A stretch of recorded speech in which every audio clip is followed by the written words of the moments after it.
ឧបករណ៍វិភាគបញ្ហាប្រព័ន្ធគ្រប់គ្រងទឹកស្អាតការសម្អាតនិងអនាម័យជនបទប្រកបដោយនិរន្តរភាព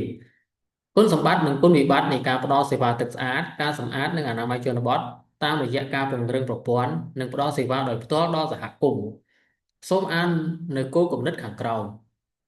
ក្នុងការផ្តល់សេវាទឹកស្អាតការសម្អាតនិងអនាម័យជនបទតាមរយៈការពង្រឹងភាពជាប្រព័ន្ធនិងផ្តល់សេវាដោយផ្ទាល់ដល់សហគមន៍តែងតែមានគុណសម្បត្តិនិងគុណវិបត្តិដូចខាងក្រោម គុណសម្បត្តិនិងគុណវិបត្តិនៃការផ្តល់សេវាទឹកស្អាតការសម្អាតនិងអនាម័យជនបទដោយផ្ទាល់ដល់សហគមន៍គុណសម្បត្តិចំណាយពេលវេលានិងថវិកាតិចការសម្រេចចិត្តលឿនទទួលលទ្ធផលបានលឿន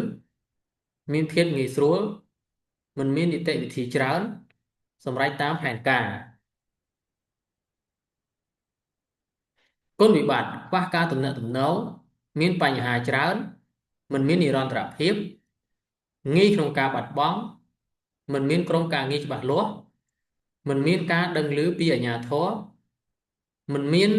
បទដ្ឋានច្បាស់លាស់ប្រជាជនមើលបំណាំគ្នាគុណសម្បត្តិនិងគុណវិបត្តិនៃការផ្តល់សេវាទឹកស្អាតការសម្អាតនិងអនាម័យជនបទជាប្រព័ន្ធនៅថ្នាក់ក្រោមជាតិគុណសម្បត្តិមានរចនាសម្ព័ន្ធគ្រប់គ្រង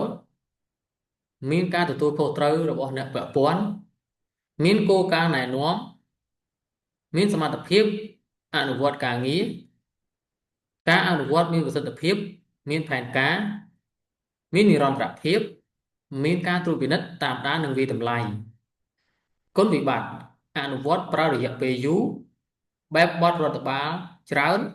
ចំណាយថវិកាច្រើនត្រូវការធនធានមនុស្សច្រើន